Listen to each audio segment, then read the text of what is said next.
Welcome to Let's Talk Midlife Crisis. I'm Ashley. And I'm Traci. We're your go-to hosts for all things midlife, menopause, and moments of pure mayhem.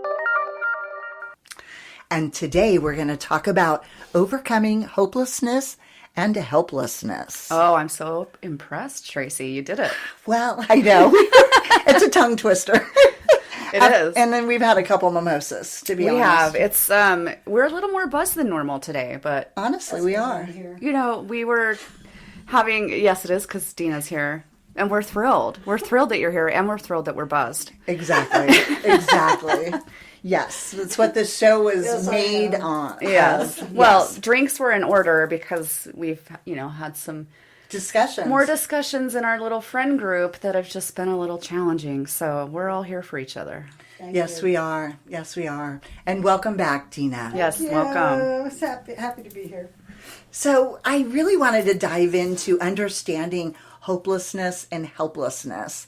There's a difference between the two. Hopelessness is feeling like things will never get better, Yeah. while helplessness is feeling like you have no control to change things, Okay. right? Yeah. So, and how these common feelings are, especially in midlife, due to career shifts, health changes, empty nest syndrome, relationship struggles, are impacting women and people today. Yeah. And I think monotony can cause a lot of that too. Yes. I've kind of felt that way, I would say, over the last few months, like, okay, I need something. I need something. Like, it's just too monotonous.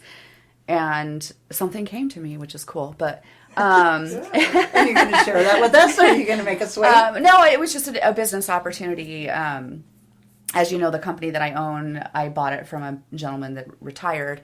And I have another colleague that's retiring soon and called me last week and asked me to take over his business. Oh, awesome. So I'm like, okay, cool. This is gonna, shake things up a little bit. So, Yes. But I did find myself kind of feeling like hopeless, like, Yeah. okay, just go through the motions, that type of, you know what I mean? So sometimes you just need things to switch up a little. You do. And recognizing the signs is really important too, between the differences of each one. Right. Because maybe you don't know why you're feeling like blah. Right. Or in a rut, or, Yeah. however it is you're feeling. But the persistent feelings of sadness and or being overwhelmed, Right. a lack of motivation or interest in things you once enjoyed, Right. feeling stuck in negative thought patterns. That's huge for me. Yeah. We talked about loops before in your brain, and how, you continually loop And on. manifestation. Yes. Right. And increased anxiety or physical symptoms like fatigue or trouble sleeping. All of those, can be caused by one or both of those feelings that you're going through. That makes sense. The power of perspective shift is important. So reframing negative thoughts, moving from I can't to what if I try? Oh, I like that. Right? Trying to stay positive. I try so hard to be positive. And then I think you're very positive. But then I find myself getting pulled down daily, right? Whether it's through professional things or, in life with my children or grandchildren or friends, right? I just try to be positive. It's not always easy. Right. And I'm constantly trying to change the narrative in my mind. Yeah. I definitely don't ever see negative from you. I mean, you're definitely one of those now. Let's be realistic, but not negative. Like you're always very positive. I try to be positive. It's an effort, and it's a conscious thing.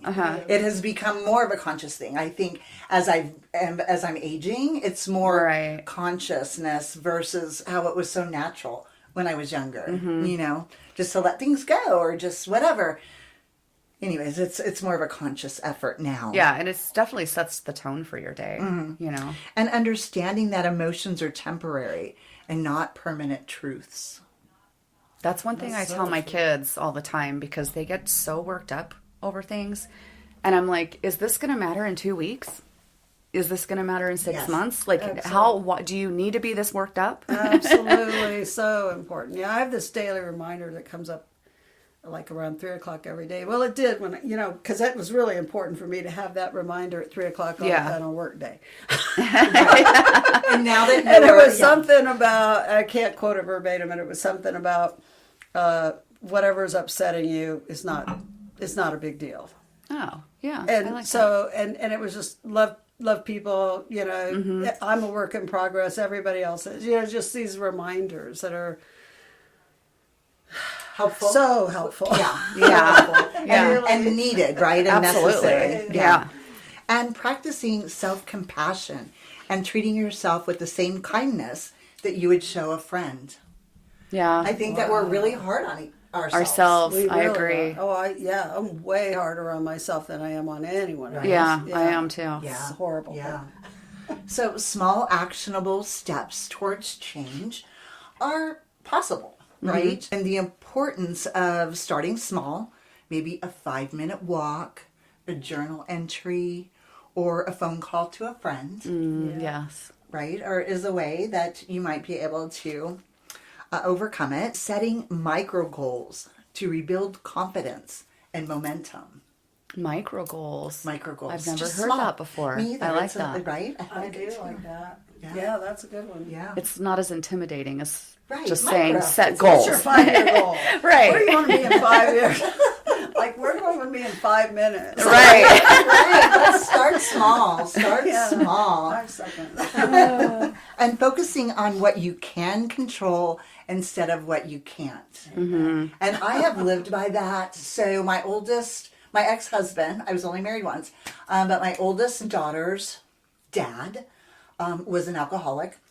Came from a long line of alcoholics. His dad, his grandpa, like it was all the way down the line.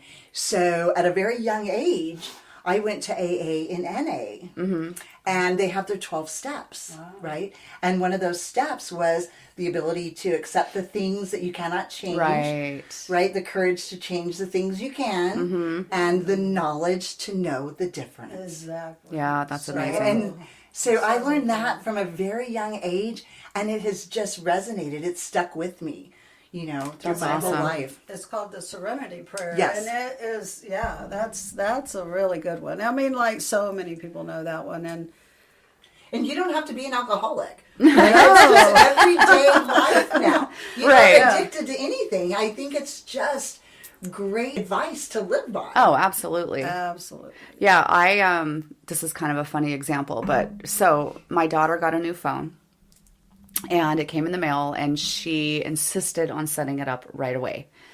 And her old phone was still working okay, but I can't remember why she needed a new one. Anyway, she wasn't getting a case until the next day it was coming in the mail. And so I'm like, why do you have to set it up now? Why can't you just wait until you have protection for it? Right. She's like, it'll be fine. Sure as shit. She comes home the next day, comes to my house the next day and says, I cracked my phone. Oh. I dropped my phone and I cracked it. And I just lost it. And my mom was here and she came in the room. She said, what's wrong? What's going on? And I said, she already broke her effing phone. And my mom just looked at me. And I walked out of the room and I think I was getting ready in the bathroom or something. I was doing something, brushing my hair. I don't know. My mom walks in. She goes, are you okay? And I said, I'm fine. I don't know why I let things like that get to me. Like, it's not my problem. Right. Why am I getting so worked up over something that's not my problem? Yeah. Yeah. So it's kind of a funny example, but it's something I'm still working on, clearly.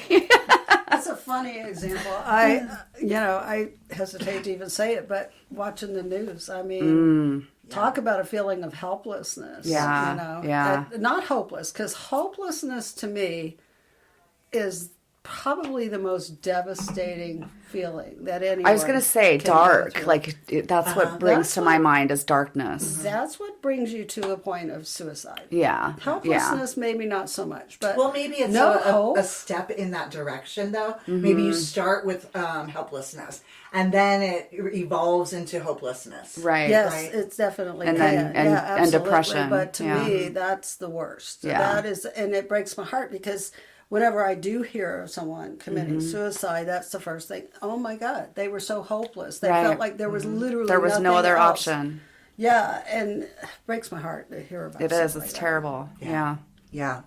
So it brings us to the role of connection and support, which is, of course, why we're here today. Yes. But how isolation can worsen hopelessness and why reaching out is crucial. Really is. Right? Yeah, absolutely. So I think But at I've any been stage. depressed, and like in the late 2009-ish, I was really depressed and not suicidal, but I could understand why somebody would be suicidal. Right. I mean, that's how close I was. But I was isolating myself. That's what I was doing. Yeah, I wasn't getting. I was gonna say, I think that's a natural feeling to have, is just wanting to be alone, or even feeling like a burden to people because you're not feeling the joy, and or like, you know, I just mentioned, always being positive. So when I feel really negative and don't have anything nice to say, and it's funny because I was raised, if you don't have anything nice to say, don't say anything at all. Right? And I taught that to my kids. So then I'm thinking that to myself, right? Preaching it to myself. And then it's like, well, I guess I better not talk to anybody because I don't have anything nice to say. Right. I don't know. But finding support through friends, mentors, and support groups or therapy. And we've talked about therapy a lot. Yes. And we're firm believers of it. And thankfully it's mainstream now. Right. It used to be. It's not taboo. Exactly. Yeah. So if you're feeling this way, please reach out. Right? Call us. It's actually Yeah. pretty Call us. cool to have a therapist. It is. I mean, if you don't have a therapist, you're kind of you're like not in with the crowd, guys. Exactly. No, I just think it's really great. Like, to your point, when you are having days where you're feeling very negative and you don't really have anything great to say, my poor therapist, like, some days I do just go in there and complain. And vent, And just vent. Like, I want to strangle my son right now, or, Yes. so, like, and it's just nice having that release. It's not always something, like, deep and, you were working on my childhood, or it's not always like that. Right. It's also a place that's safe for me to go let all that steam out, so. And I think they look out for you for the better, right? Even if you don't think so, right? Like, if they see something that's alarming, then they're going to notify authorities. Right, absolutely. Right? And one thing that's cool too, I definitely love that she holds me accountable. Yes. So even in moments like that, if I am saying something that's probably not fair, or I'm not really paying attention to what the problem is, she holds me accountable. Yeah. That outsider, that third party, looking from, not like it's our inner circle. Right. It's somebody from the outside looking in that can perhaps, and is also trained and skilled and educated. Exactly. To provide you the tools to identify situations and provide you with tools to overcome them. Right. Yeah. Absolutely. Exactly. Yeah. So finding support through friends, mentors, the power of helping others as a way to feel empowered yourself. Yeah. So I think that's me a lot because I try to always be there for my friends, for my children, for my family. And I feel that it does empower me. Oh, yeah, to absolutely. help other people. I mean, I even do that, like, with my neighbors. Yes. If they're in need of something, it feels good to be helpful. Well, and it takes the focus off yourself. True. And Exactly. I'm sure you guys have heard this said that if all of us were to throw our piles of troubles down on the floor, we'd all rush to get our own, because when we start seeing what other people are going through, Right. it's horrendous what some people are going through. So, And you don't know. You don't always know what someone else is going through. Yeah. But having an independent third party Yes. also keeps you from just the echo chamber that, is such a common term now. Like, you go to your friends and obviously they're going to support you. At least most of them are. And, Right. Most of them. And if they're not supporting you, then maybe, it's time to take a step back for a minute. Yeah, sit back. And, but it is really important to have that third party that can come in and really be objective about what you're dealing with. And, like you said, give you the tools to... This is your before and after story. Southeastern College can help you prepare for a secure and fulfilling career in the growing healthcare field. We offer a wide range of careers to choose from. So whether you want to be a medical assistant, medical billing and coding specialist, nurse, surgical technologist, or another healthcare career, we've got you covered. Become a vital part of a healthcare team and make a real difference. Southeastern College, your future is bright. Visit sec.edu to get started. At Arizona State University, we've made online education better, smarter, and more personalized so you can go further in your aspiring field. I decided to pursue medicine once I realized that ASU did have the online program for biological sciences. You're still required to learn the same curriculum. You're still being tested on the same content that anyone would be tested on in person. The comprehensiveness of the program prepared me so well for medical school. Explore over 300 programs at asuonline.asu.edu. To work through it. Basically. Yeah. And mind-body strategies for emotional resilience. Exercise and movement as natural mood boosters. And we've talked about that a lot. Yes. I don't get enough movement, enough exercise, not enough steps. And I know how important it is.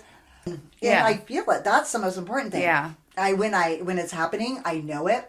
Not only because I have a step meter on my phone that will tell me it, but I also know it. And then I start, spinning downward, spiraling downward about it. But trying to force myself to. Yeah, I find when I'm having, episodes with, my tendonitis or anything like that, and I'm hurting, I don't really realize that I'm hurting. What I notice first, usually, is that I'm in a bad mood. Yeah.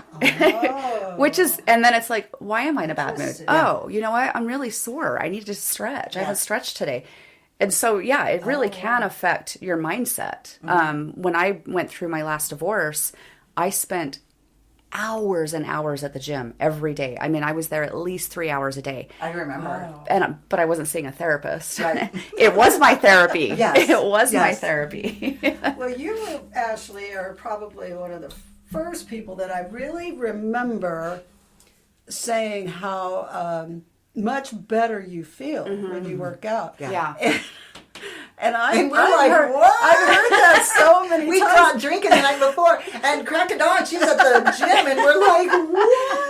And I distinctly remember, and it's come up several times since, and I still feel this way.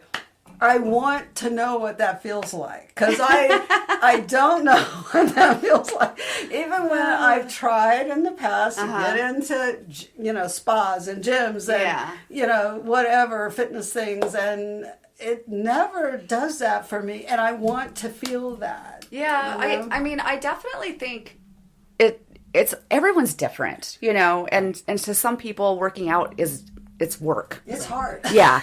And they don't get that high or that adrenaline, and I totally can understand that.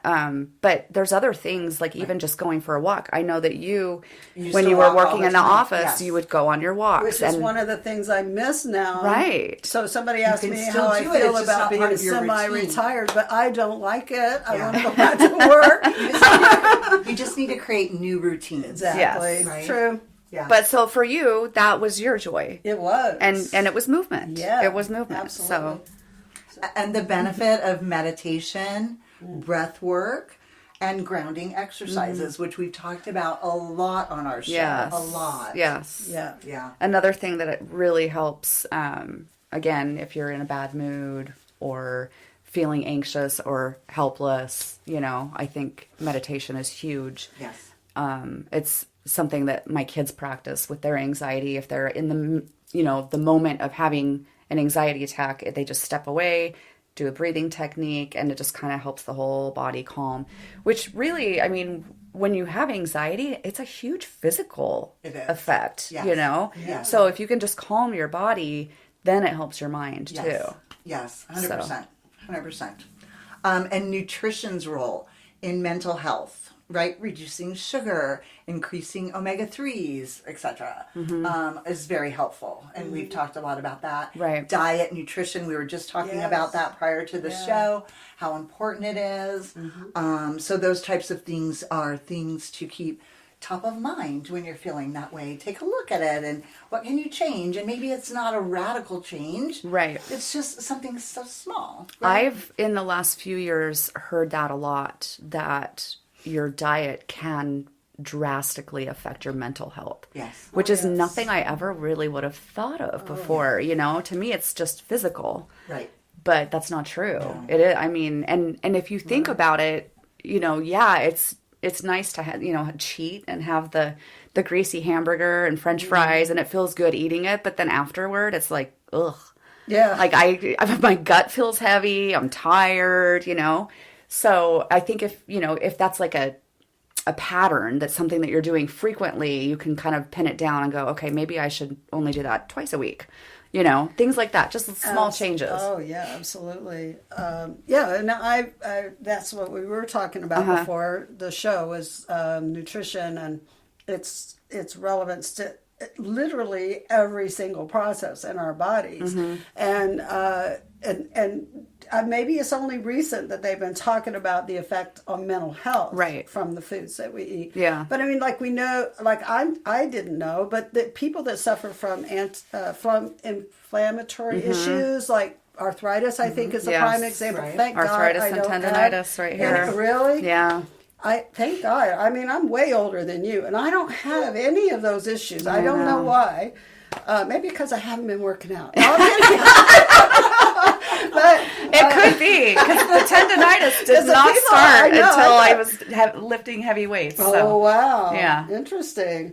But there's foods that can aggravate it, including the fried foods, I think is like one of the big ones. Absolutely. And sugar, of course. Yes. And, yeah. But yeah, it is interesting to see how nutrition plays a role in our mental health. And for me, it didn't even dawn on me until my later years, right? When I was young, I had no You could issues. eat anything. Yes, Yeah. I could eat anything. I could do anything. I didn't have, you know, these mental loops or, you know, any of the things that I feel that I have now, right?